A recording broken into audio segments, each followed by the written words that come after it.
Ձեզ ներկայացնում եմ նախագծերի փաթեթ, որով լուծվում է շատ մեծ խնդիր,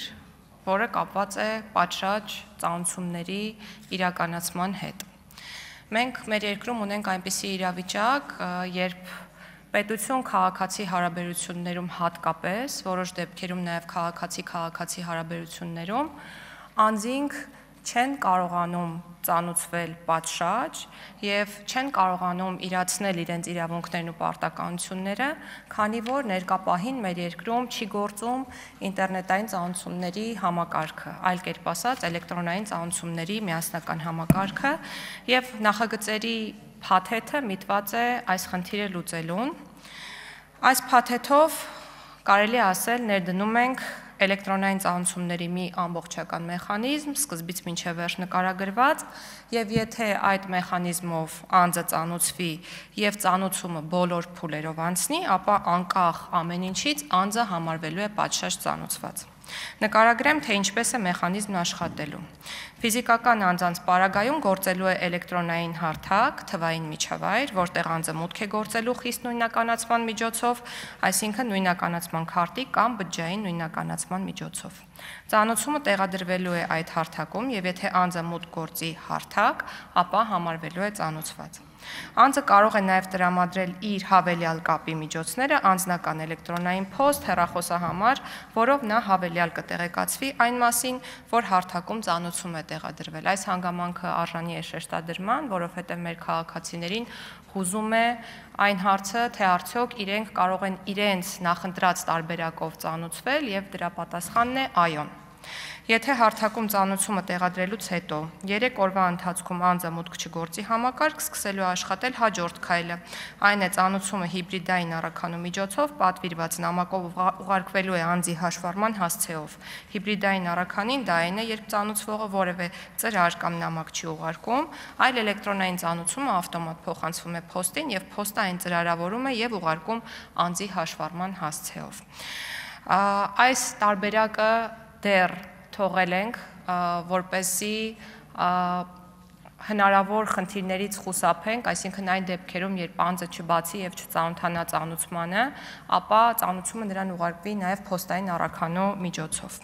Եթե այս եղանակով ուղարկելուց հետո 7-րդ օրվա դրությամբ ֆիքսվում է, որ անձը չի ստացել ծանուցումը կամ հրաժարվել է ստանալ, ապա ծանուցումը տեղադրվում է ազդարար.am հարթակում, այսինքն իրականացվում է հրապարակային ծանուցում, և ազդարար.am-ում տեղադրելուց հետո 7-րդ օրը անձը համարվում է պատշաճ ծանուցված։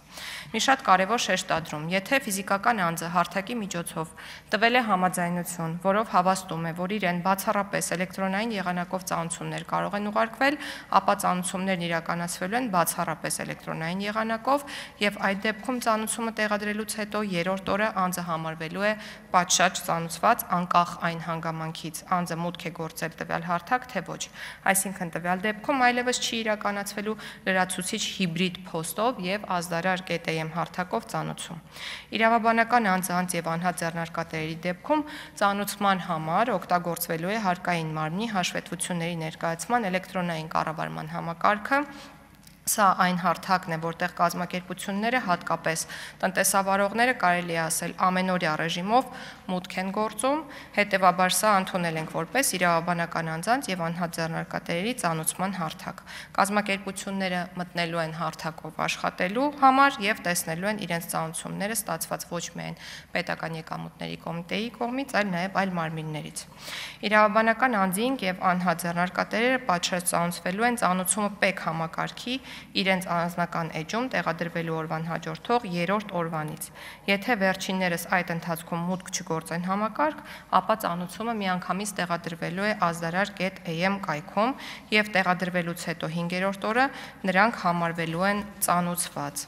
Ծանուցումների տեղադրման կարգը, այդ թվում նաև թե որն է լինելու ծանուցման հարթակը, որ կայքում է գործելու պաշտոնական էլեկտրոնային փոստը և այլ տեխնիկական մանրամասները սահմանվելու են կառավարության որոշմամբ։ Մեկ նորամուծություն ևս, պետական և տեղական ինքնակառավարման մարմիններից բացի իրավաբանական անձանց և անհատ ձեռնարկատերերին ևս հնարավորություն է տրվելու միանալ այս հարթակներին և այլ անձանց ծանուցել էլեկտրոնային եղանակով, որը ևս կհամարվի պատշաճ ծանուցում։ Թերևս այսքանը, խնդրում եմ կողմ քվեարկել նախագծի ընդունմանը։ Հարցերի համար գրանցում։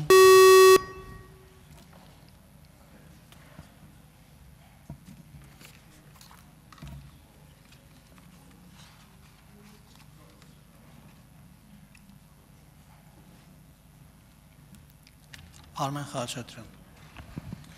Շնորհակալություն, շատ կարևոր նախագիծ եւ կասեի, որ ուշացած դեռևս մի քանի տարի առաջ պետք է սա բերվեր, որովհետեւ շատ կարևոր է։ Հիմա մի հարց, եթե ասում եք, եթե չմուտք չգործի հարթակ, ապա ուղարկվելու է հիբրիդայի տարբերակով էլի փոստի միջոցով, սա ինձ հետաքրքիր եւ ասում եք կառավարության որոշմամբ կսահմանվի, թե էլեկտրոնային հարթակը որն է լինելու, ինչպես է լինելու, հիմա որն է լինելու հարթակ, ազդարար.am-ը, թե նոր հարթակ պետք է ստեղծվի, այսքանը, շնորհակալություն։ Շնորհակալություն, պարոն Խաչատրյան։ Տեսեք, ազդարար.am-ը հրապարակային ծանուցման հարթակն է եւ դա ծանուցման գործընթացի վերջին շղթայի գործիքն է։ Երբ անձը չի մտնում այն հարթակը, որը պետք է սկսի գործել հունվարի 1-ից եւ որը լինելու է լրիվ այլ հարթակ, պետական համակարգ, այսպես կարող եմ ասել, բայց անունը դեռևս չեմ կարող նշել, որովհետեւ աշխատանքները ամփոփման փուլում են այդ հարթակի ձևավորման, եւ ազդարար.am-ը պետք չէ շփոթել այդ հարթակի հետ։ Կրկնում եմ, ազդարար.am-ը գործընթացի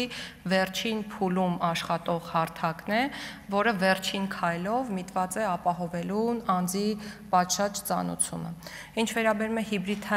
հիբրիդային ծանուցման հարցին, ապա քայլերի հաջորդականությունը ես նկարագրեցի, առաջնահերթ գործելու է նոր հարթակը, որտեղ կախվելու են ծանուցումները եւ քաղաքացին հնարավորություն է ունենալու մուտք գործել այդ համակարգ եւ բացել ծանուցումը կամ գնալ հղմամբ այլ պետական մարմնի համակարգ, օրինակ ոստիկանության համակարգ եւ տեսնել իրեն վերաբերելի ծանուցումը, կամ այդ ծանուցումը ստանալու է իր էլեկտրոնային հասցեով, եթե չբացի, ներողություն եմ խնդրում, այդ դեպքում նոր ծանուցումը ծրարավորվելու է եւ ուղարկվելու է հաշվառման հասցեով։ Ունեք արձագանք, համեցեք։ Շնորհակալություն, ամեն դեպքում փաստորեն ունենում ենք երկու էլեկտրոնային հարթակ, մեկը սկզբնական ծանուցման եւ սկզբնական ծանուցումը պատշաճ չանցնելու հետևանքով արդեն տեղադրում ենք ազդարար.am-ում երկու էլեկտրոնային հարթակ, ստե կարծում արժի մտածել, արդյոք պետք է թե չէ։ Կրկնում եմ, մեկը անհատական ծանուցումների համակարգ է ենթադրում, այսինքն քաղաքացու կաբինետի տեսքով եկեք պատկերացնենք այդ հարթակը, քաղաքացին մուտք է գործում, տեսնում է, որ իր վերաբերյալ կա ծանուցում, իսկ ազդարար.am-ը այլևս հրապարակային ծանուցումների հարթակ է եւ նորից կրկնում եմ, այս գործընթացի շղթայում նկարագրված վերջին քայլն է, որը կարելի է ասել նախատեսել ենք կրկին օրենքի իմաստով պատշաճ լինելը հավաստելու համար ծանուցման։ Էդուարդ Աղաջանյան։ Շնորհակալ եմ Տիկին Գալյան նախագիծը ներկայացնելու համար։ Իմ հարցը հետևյալն է, նախ մի քանի հարց ունեմ, առաջինը կխնդրեմ նկարագրեք այս պահի դրությամբ ինչ կարգավորումներ են գործում, արդյոք միայն ֆիզիկական ծանուցման մասին է խոսքը եւ արդյոք այդ վերջին էտապի ազդարարում տեղադրելու եւ 7-օրյա ժամկետում ծանուցված համարելու նորմը գործում է թե ոչ։ Երկրորդը այն on-line հարթակը, որի մասին դուք խոսում եք եւ որը կառավարության որոշմամբ պետք է հաստատվի, արդյոք դա նշանակում է, որ բոլոր քաղաքացիները պարտավոր են լինելու ունենալ եւ գրանցվել այդ հարթակում, անխտիր բոլորը։ Եվ երրորդը, ընդհանրապես, արդյոք այս հարցը կառավարությունում չի քննարկվում ընդհանուր թվայնացման համատեքստում, հաշվի առնելով, որ եթե խոսքը գնում է ծանուցման ընդհանրական անձնական համակարգի մասին, միգուցե դա լինի ընդհանուր թվայնացման համատեքստում, բոլոր ծառայությունների մատուցման եւ ստացման համատեքստում, որպեսզի